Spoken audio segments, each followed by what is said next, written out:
Bonjour, bonjour, c'est Kay Staro, j'espère que vous allez bien.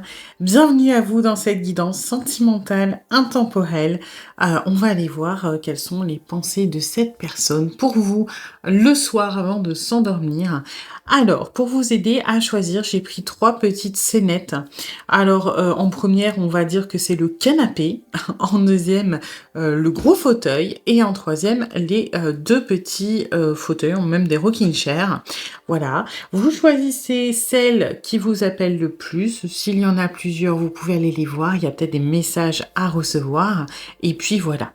Je vous laisse choisir et je vous dis à tout de suite pour votre guidance. Aujourd'hui, cette vidéo est en partenariat avec Présage, la première application de voyance française créée en 2016. Donc Présage, c'est une petite équipe d'une dizaine de voyants qui sont triés sur le volet et qui vont répondre à toutes vos questions. Les réponses sont toujours de vive voix et sous 24 heures. Et puis en plus, vous gardez l'historique de vos échanges. Vous pouvez aussi demander des consultations au téléphone ou en visio avec le voyant de votre choix. Et ce dernier vous rappellera dans l'heure. Voilà. Enfin, sachez qu'en cliquant sur le lien et en téléchargeant l'application, vous soutenez directement la chaîne et mon travail. Bienvenue à vous qui avez choisi la première scénette avec le canapé. Alors, enfin c'est même un banc, c'est pas un canapé. On va aller voir les énergies de la relation comme d'habitude pour voir si ça résonne. Si ce n'est pas le cas, c'est peut-être que ce tas n'est pas pour vous. Et dans ce cas-là, vous pouvez en voir un autre. Et puis c'est une guidance générale. Donc vous prenez ce qui résonne, vous laissez le reste de côté. Et puis si vous voulez approfondir, je propose des guidances privées, soit sur l'application Présage qui est partenaire de cette vidéo, où je vous rappelle dans l'heure, soit via mon adresse mail et vous avez toutes les infos en barre de description. Alors,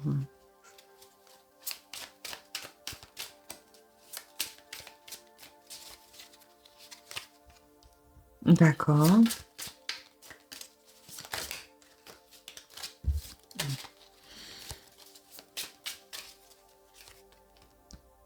Mhm.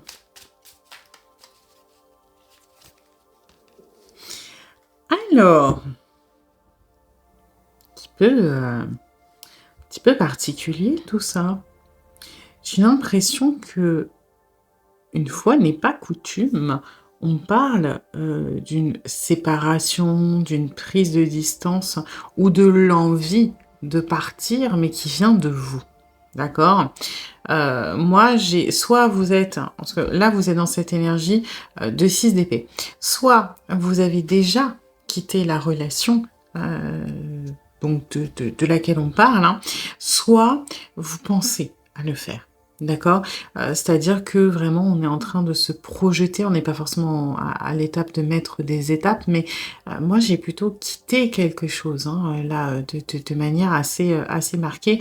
Parce que oui, ça pourrait être vous diriger vers, et on parle de la destination, mais la destination, c'est le monde, hein. C'est l'ouverture aux autres. C'est potentiellement se donner l'autorisation de regarder quelqu'un d'autre, de s'ouvrir à d'autres opportunités, de s'ouvrir à de nouvelles perspectives, à de nouvelles relations, à de nouveaux contacts. Et on laisse derrière soi une situation qui était compliquée.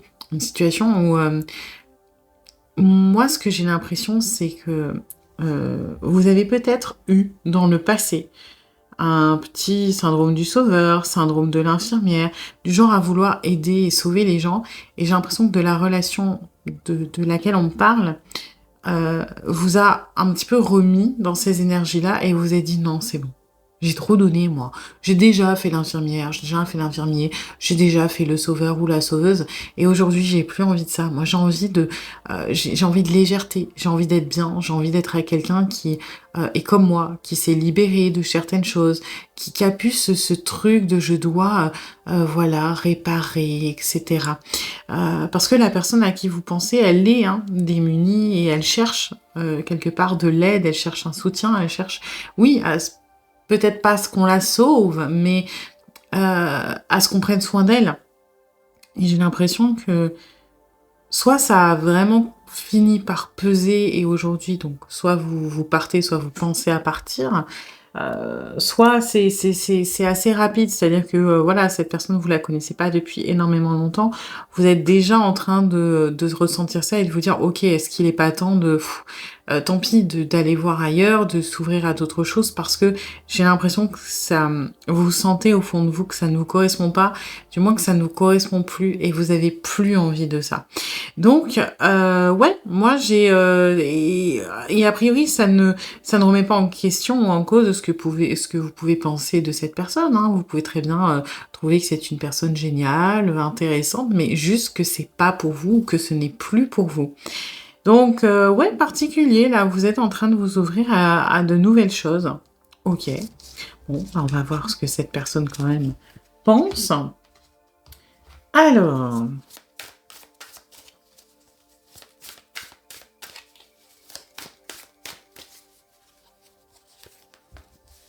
mmh, ça ne m'étonne pas. J'ai l'impression alors, c'est pas, forcément de la manipulation, c'est plutôt une sorte de schéma. J'ai l'impression que cette personne essaie quand même énormément de s'adapter et quand on pense à vous alors, clairement, vous faites réfléchir. Alors, c'est positif et c'est négatif, dans la réflexion, hein, j'entends.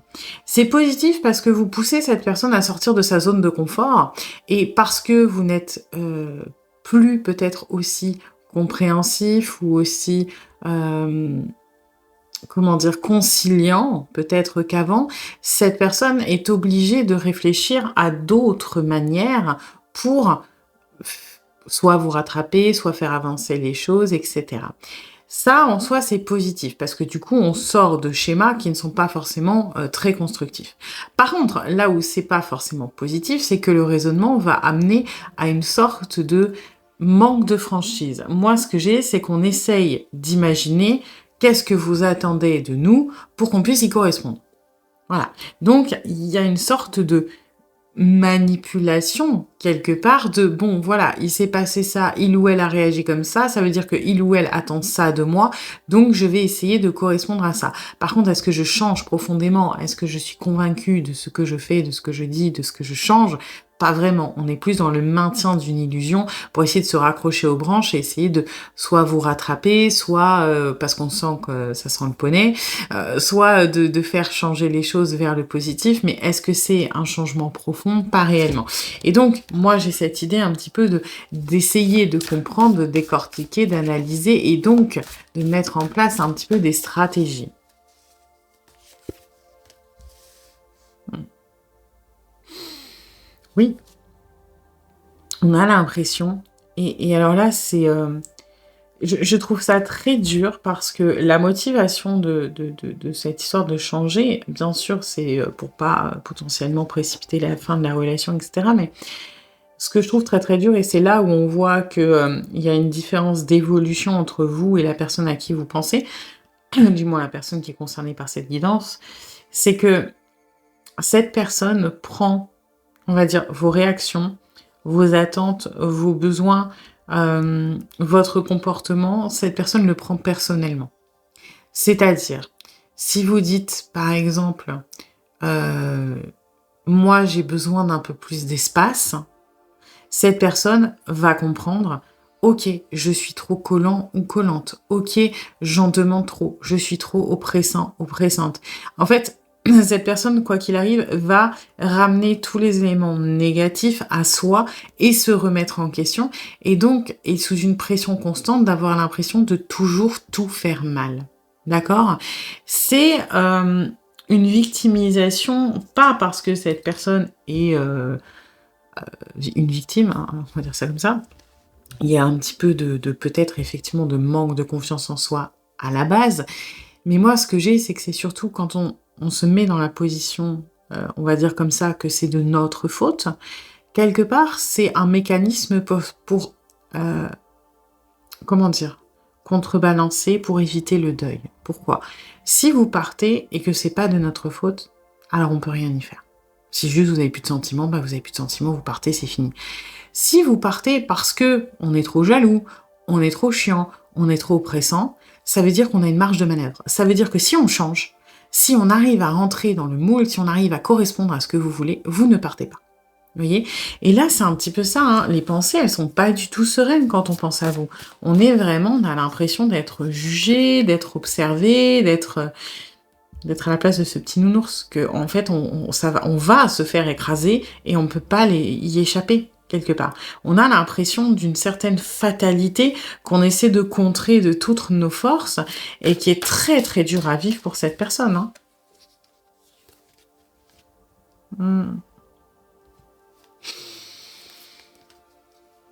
Ouais. Vous voyez la continuité? Alors oui, j'utilise le Dexit, mais c'est bien le Dexit. Alors, vous voyez la continuité entre ces 2 images, on a l'impression de faner. Vous voyez? On a l'impression que ça y est, on le sent pas, hein, cette histoire, on le sent vraiment pas.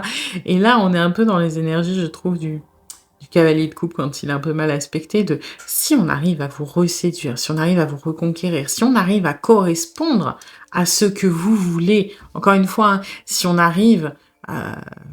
Et là, il y a une différence, c'est un peu la même idée, mais vécue très différemment. Ici, c'est si on arrive à éviter de, mettons, vous contrarier, de faire des choses négatives, si on arrive à éviter les drames et qu'en plus on arrive à correspondre au positif, à ce que vous aspirez, alors peut-être qu'on peut s'en sortir. Et du coup, les pensées envers vous le soir, elles sont dans je refais la journée, je refais les moments, je ressasse, j'imagine, j'anticipe, je m'adapte, je prévois, voyez, on se prend la tête, mais de manière monstrueuse. Pourquoi? Parce qu'on sent les choses qui sont vraiment en train de mal avancer pour nous. Et le problème, c'est qu'on a cette espèce de sensation d'imminence de côté qui peut être très brutale dans la décision qui va venir de vous ou qui est venue de vous, hein. Encore une fois, vous avez peut-être déjà pris cette décision et la personne est dans le marchandage de peut-être que c'est rattrapable, d'accord? Mais il y a un côté très brutal. Soit on se dit que ça a été brutal, soit on se dit que ça va être brutal et on veut éviter tout ça. Donc là, on est sur quelqu'un qui est en mode un petit peu... c'est même pas reconquistada, c'est éviter le pire marchandage et effectivement essayer de retourner dans les petits papiers. Voilà. Eh bien écoutez, j'espère que cette guidance vous aura plu, vous aura surtout aidé. Si c'est le cas, eh bien n'hésitez pas à liker, à partager, à commenter, à vous abonner. Et puis moi, eh bien je vous dis à bientôt pour une nouvelle guidance. Bienvenue à vous qui avez choisi la 2e scénette avec le fauteuil. Alors, on va aller voir les énergies de la relation, comme d'habitude, pour voir si ça résonne. Si ce n'est pas le cas, c'est peut-être que ce tas n'est pas pour vous. Et dans ce cas-là, vous pouvez aller en voir un autre. Et c'est une guidance générale. Donc, vous prenez ce qui résonne, vous laissez le reste de côté.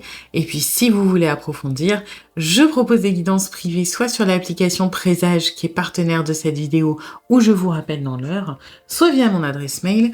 Et vous avez toutes les infos en barre de description. Alors,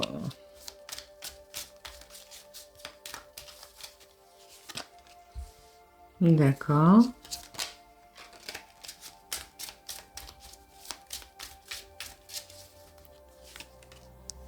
Eh bien,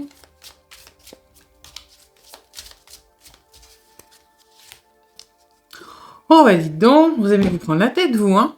Oh là là.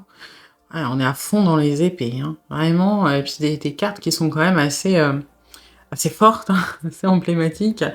Alors, on est sur la prise de tête. Alors, pas la prise de tête dans le sens concret, matériel, vous n'avez pas eu une dispute avec cette personne.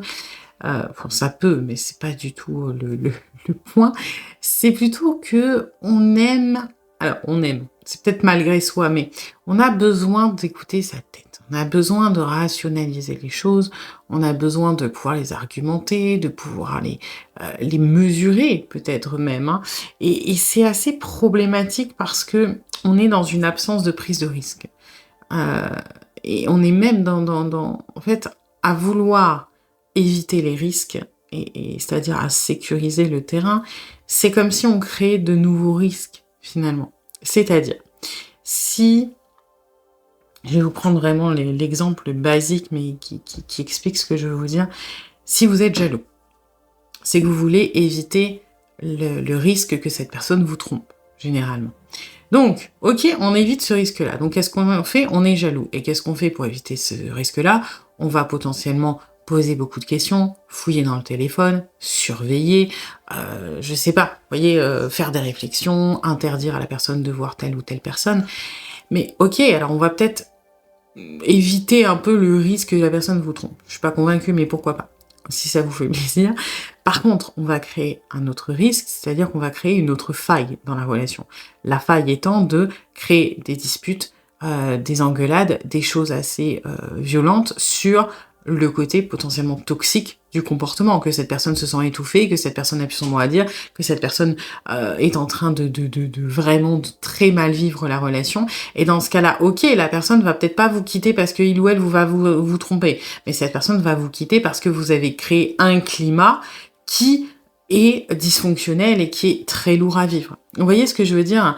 Et c'est un petit peu le problème parfois des peurs et des angoisses, c'est que quand on veut absolument éviter une situation, on va créer de la tension ou des conflits sur un autre point qui découle du premier, et finalement en fait on déplace quelque part la faille dans le couple, et c'est pas forcément ce qu'il y a de plus de plus sain, hein. Il vaut mieux traiter le problème à la base. Bon, toujours est-il que là, moi, j'ai des personnes qui sont en couple, des personnes qui sont en train de se tourner autour, des personnes qui sont dans le jeu de sélection, j'ai un peu tous les cas de figure, mais ce que j'ai, c'est surtout 2 personnes qui sont à un stade en ce moment, dans une période où on a un peu du mal à être positif.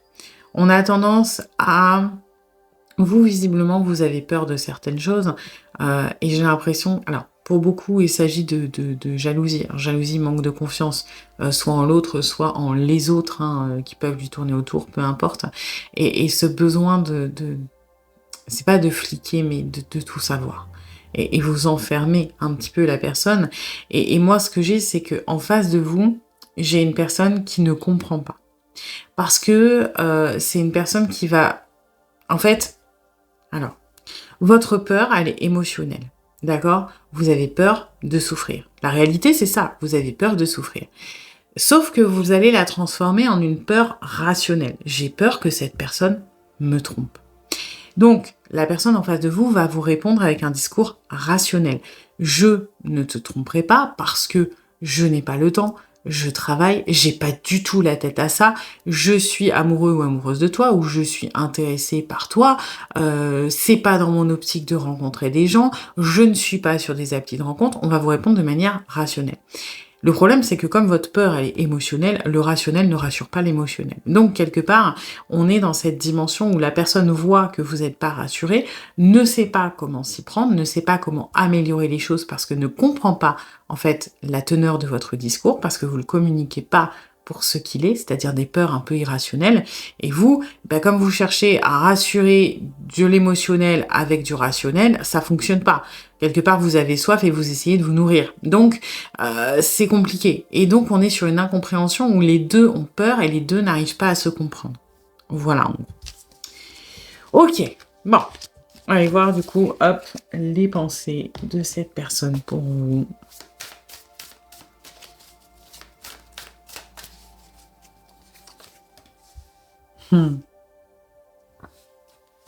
C'est mignon, hein? On se fait des films, mais dans le sens, pas dans le sens négatif cette fois, dans le sens positif. On imagine, en fait, et j'ai quelqu'un qui est pas uniquement dans l'illusion et la projection de on rêve notre vie. J'ai plutôt quelqu'un qui...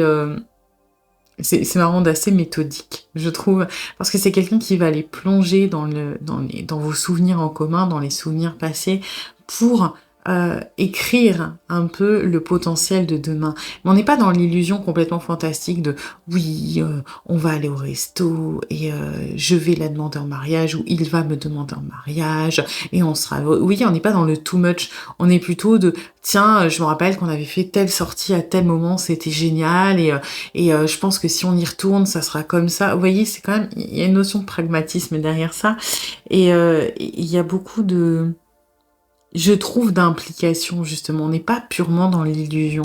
On est dans en fait, la construction mentale. Vous voyez, c'est, le papillon, c'est une carte, vous voyez? Et ben, on est dans la construction, dans l'élaboration du trajet, de la destination par rapport à tout ce qu'il y a de passé, de présent et de potentiel dans le futur. Donc on est sur une personne qui s'implique énormément, hein. C'est mignon. Alors ensuite...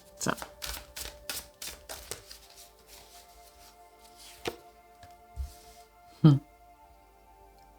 parle de voyage, hein, quand même. Pour certains d'entre vous, il y a peut-être... parce que c'est pas les énergies principales, hein, qui ressortent tout de suite, hein. Mais il y a peut-être l'envie de, je sais pas, de changer de pays. Il y a peut-être un de vous qui vit à l'étranger. Peut-être la passion commune pour les voyages, loin, longs, ou peut-être plus courts, le tourisme, les lieux sauvages, peu importe. Mais ça, c'est quelque chose qui visiblement... vous voyez, motive cette personne. Bon, après, de manière, ça c'était plus comme ça, mais de manière plus spécifique et plus pragmatique, là, tout de suite maintenant, on ne sait pas trop comment vous prendre. Ça reste une inquiétude, hein, je pense très très ponctuelle de, on ne sait pas comment vous rassurer, on ne sait pas comment comprendre forcément tous les signaux. On a l'impression un petit peu de tourner en rond et de pas de, de faire tout ce qu'on peut, mais de pas trouver la solution. Et ce qui est marrant, c'est que on ne remet pas en cause vous et votre peut-être problème de communication. C'est-à-dire qu'on se dit pas que le problème c'est vous qui n'arrivez pas à communiquer vos angoisses. On se dit que les problèmes c'est nous parce qu'on n'arrive pas à vous rassurer. Alors que bah on essaye de toutes nos forces. Mais ça c'est très spécifique et c'est pas quelque chose de constant.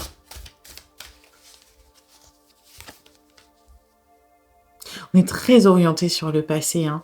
On est très, très orienté sur le passé et je me demande si peut-être que le différent que vous avez aujourd'hui, la chose sur laquelle vous n'arrivez pas à être rassuré, est lié à un événement du passé. C'est peut-être pour ça qu'on pense beaucoup à ça.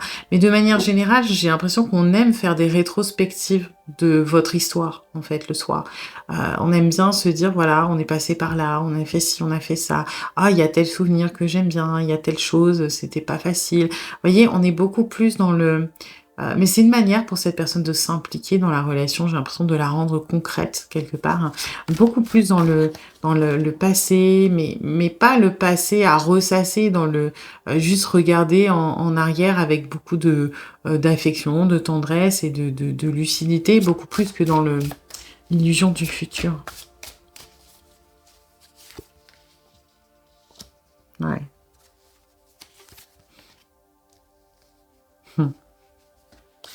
Voilà, c'est juste, bon, forcément, on a un petit peu peur quand même de ce qui est en train de se passer. Ça ressort de manière pointillée parce que on a l'impression de passer à côté de quelque chose qui est évident. En fait, on a l'impression de ne pas... En gros, on a l'impression d'être con. On a l'impression que vous, votre discours, il est censé, on comprend, mais on a l'impression d'être trop bête pour réussir à comprendre exactement ce que vous voulez, à pouvoir vous rassurer, etc. Bon, ça, c'est très, très, très spécifique, ok? C'est très lié à maintenant. C'est pas vraiment ce qu'il y a de manière générale. De manière générale, on va être très, très attentif aussi aux moindres détails par rapport à ses souvenirs. Vous avez dit tel mot, vous avez porté telle tenue, vous étiez avec telle, je sais pas, lunettes de soleil. Vous voyez, il y a quand même beaucoup d'affection, beaucoup de tendresse et on aime énormément penser à vous.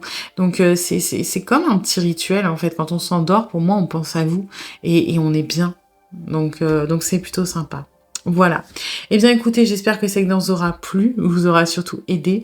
Si c'est le cas, eh bien, n'hésitez pas à liker, à partager, à commenter, à vous abonner. Et puis moi, eh bien, je vous dis à bientôt pour une nouvelle guidance. Bienvenue à vous qui avez choisi le 3e tas avec les rocking chairs. Alors, on va aller voir comme d'habitude les énergies de la relation pour voir si ça résonne. Si ce n'est pas le cas, c'est peut-être que ce tas n'est pas pour vous. Et dans ce cas-là, vous pouvez aller en voir un autre. Et puis, c'est une guidance générale. Donc, vous prenez ce qui résonne, vous laissez le reste de côté. Et puis, si vous voulez approfondir, je propose des guidances privées, soit sur l'application Présage qui est partenaire de cette vidéo, où je vous rappelle dans l'heure, soit via mon adresse mail. Et vous avez toutes les infos en barre de description. Alors,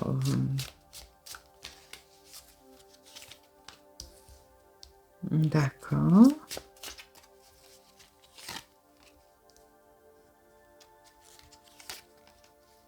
Bon, c'est plutôt cool. Un petit peu de légèreté. Bon, alors, on est sur, pour moi, une relation qui est, on va dire, relativement récente. Alors, tout est relatif. Pour certains d'entre vous, récent, c'est la semaine dernière. Pour d'autres, c'est il y a quelques mois. Hein. Donc, si vous estimez que c'est récent, c'est bon. J'ai l'impression qu'on en est encore un petit peu à l'étape de tout est possible, tout peut arriver et c'est enthousiasmant. On est vraiment encore dans le crush. On est dans un petit peu les problèmes sont pas encore arrivés. On va dire ce qui est. Ça veut pas dire qu'ils vont arriver. Mais vous voyez, on est encore un petit peu en face d'une lune de miel. Ça se passe bien. C'est un petit peu passionnel. Voilà. Alors, peu importe au stade où vous en êtes, vous pouvez être juste à vous regarder de loin, comme vous pouvez déjà être en train de consommer, hein, on va dire ce qui est. Mais ce que j'ai, c'est surtout, voilà, tout est encore un petit peu nouveau, léger, vraiment ultra enthousiasmant, il y a une attirance visiblement qui est très forte des deux côtés.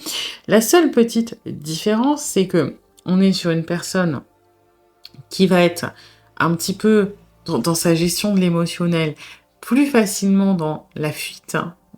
C'est-à-dire, voilà, oui, je suis très très très très très très très attirée, mais je fais semblant que j'ai rien vu, d'accord? Et vous allez plutôt être dans le contrôle. Ok, je suis très très très très très très très attirée, bah faut peut-être que je me calme, faut peut-être que voilà, je me retienne, que j'écrive pas trop, que j'essaie de pas relancer, que vous voyez, c'est pas la même façon de gérer les choses, mais voilà, on est à ce petit tournant où on commence je vais pas dire à flipper, mais à se dire ok, bon, on est attiré, voilà, mon comportement agit en conséquence, donc vous plutôt le contrôle, cette personne plutôt la fausse insouciance. Voilà. Bon, en soi, on est sur un démarrage où tout va bien, j'ai envie de dire. Et du coup, on va aller voir ce que cette personne pense. Ok. Alors, c'est intéressant parce que j'ai la phrase j'ai trouvé chaussure à mon pied, mais d'un autre côté, c'est comme si cette personne, et là on retrouve un petit peu les réflexes de fuite, je trouve. C'est comme, vous voyez, à l'image de Gargou qui, je sais pas, vomit des chaussures, hein, on va dire ça comme ça. C'est comme si on se disait, ok, j'ai trouvé chaussure à mon pied, mais si demain, voilà, ok, j'ai trouvé le sabot parfait. Et si demain j'ai envie de porter des escarpins, et si après-demain j'ai envie de porter des Converse, hein, la chaussure parfaite, eh ben ok, mais ça veut pas dire que je dois renoncer à toutes les autres. Vous voyez, là on est un petit peu dans le déni ou dans la combativité de, encore une fois, la légèreté. On ne veut pas donner trop d'importance à ce que l'on ressent. On n'est pas encore tout à fait prêt. Donc, on reconnaît votre potentiel dans la perfection, on va dire ça comme ça, qui nous convient. On reconnaît, on se dit que ça a l'air quand même d'être plutôt bien parti, mais est-ce qu'on a envie de se mettre la pression, de se dire que vous êtes potentiellement la personne de notre vie, que ça y est, on va être maqué, qu'on va faire des enfants ou une famille recomposée, qu'on va se marier? Non. On est en train de se dire, ok, oui, potentiellement ça peut être la personne de ma vie, potentiellement ça peut être la personne pour moi, mais qui me dit qu'il y en a pas d'autre, hein, et qui me dit que c'est vraiment lui ou elle, moi tant que j'ai pas essayé toutes les chaussures du magasin, je suis pas sûre. Voilà. Donc ça veut pas dire qu'on veut aller voir ailleurs, c'est plutôt que on ne veut pas mettre trop d'importance là-dessus, parce que c'est un petit peu effrayant. Mais on reconnaît tout de même les qualités que vous possédez et on va dire, le potentiel parfait de la relation avec vous, hein.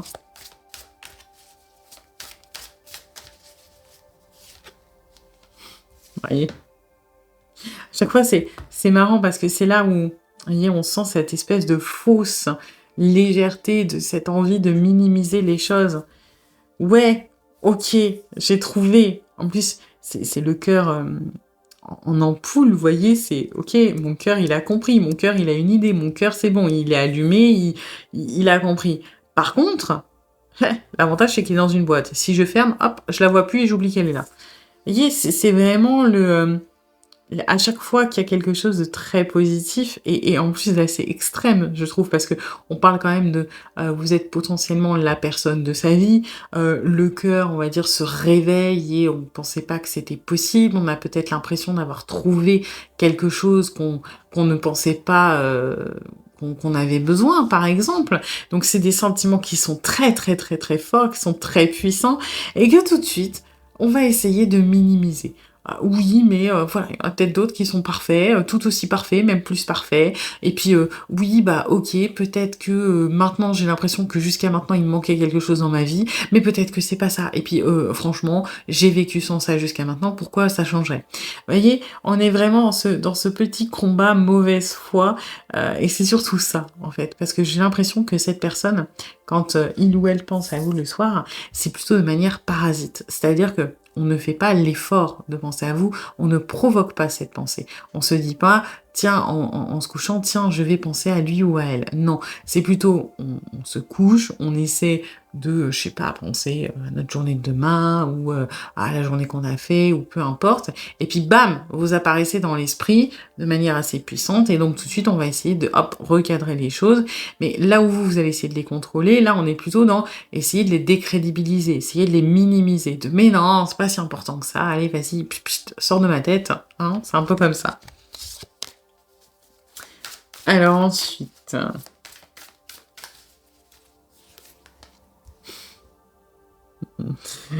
vraiment dans des... C'est pour ça que j'ai pris le Dixit, hein, parce que je trouve que c'est des cartes, ça fait très rêve, hein, ça fait très onirique, et je trouve que ça tombait bien dans le thème. C'est que, vous voyez, en fait, on peut pas, pour moi, on ne peut pas s'empêcher de, de penser à vous.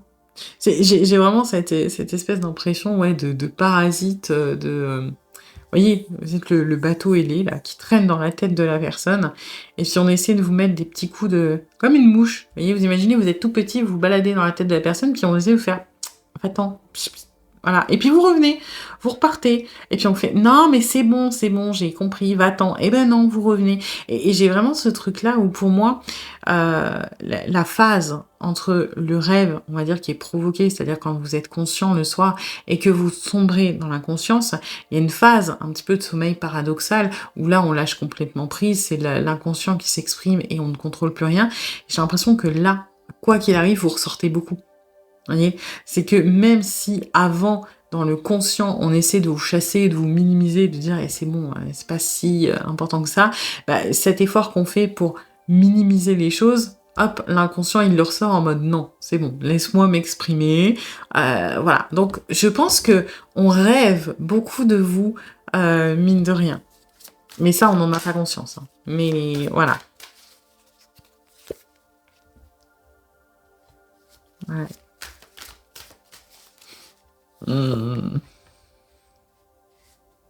Ouais, j'ai beaucoup, beaucoup de rêves quand même, hein. Après, moi ça me fait rire parce qu'on est vraiment dans le... on refuse de voir les évidences, hein. C'est vraiment ça. Avec cette énergie-là, pour moi, c'est on refuse de... on a la preuve sous le nez, littéralement, maintenant on veut pas la voir. On ne veut pas faire attention à tous ces détails qui nous confirment ce que l'on ressent au plus profond de nous, ce que notre inconscient essaie de nous dire, ce que notre intuition essaie de nous dire. Non, volontairement, on va essayer d'ignorer les preuves, on va essayer d'ignorer les choses que l'on ressent. Et par contre, je vais pas dire qu'on va créer des fausses preuves, mais j'ai quand même cette énergie de, on va vraiment volontairement attirer notre attention sur les points qui nous arrangent. Typiquement, je dis une connerie, vous passez un week-end ensemble, tout se passe merveilleusement bien, ok, bah cette personne ne va pas vouloir se rappeler du week-end qui est génial, parce que bah ça serait un peu trop, oh là là, ça veut dire que c'est important. Par contre, je sais pas, si à un moment vous avez fait une connerie, imaginons que vous n'avez pas mis de dessous de verre sur la table, et ben on va volontairement, pour voilà, minimiser l'importance de la relation, se rappeler ça. C'est-à-dire, on va penser avec vous, de vous avec légèreté, en mode ah le week-end c'était bien à faire, j'ai pas envie d'y penser. Et puis franchement, je pourrais jamais me mettre en couple avec quelqu'un qui met pas de dessous de verre. Voyez? On ramène ce qu'on a envie, hein. On est vraiment dans ce truc-là et on essaie un petit peu de se mentir à soi-même et de cacher les choses. Après, l'inconscient, il est assez vénère, hein, chez cette personne. C'est-à-dire que vraiment, à chaque fois qu'on tombe dans cette phase de sommeil paradoxal en début de nuit, pour moi, on pense énormément à vous parce que, bah, là, on peut s'exprimer librement. Donc on est sur quelqu'un qui éprouve quand même beaucoup de choses, hein, mine de rien. Voilà. Eh bien écoutez, j'espère que cet exemple vous aura plu, vous aura surtout aidé. Si c'est le cas, eh bien n'hésitez pas à liker, à partager, à commenter, à vous abonner. Et puis moi, eh bien je vous dis à bientôt pour une nouvelle guidance.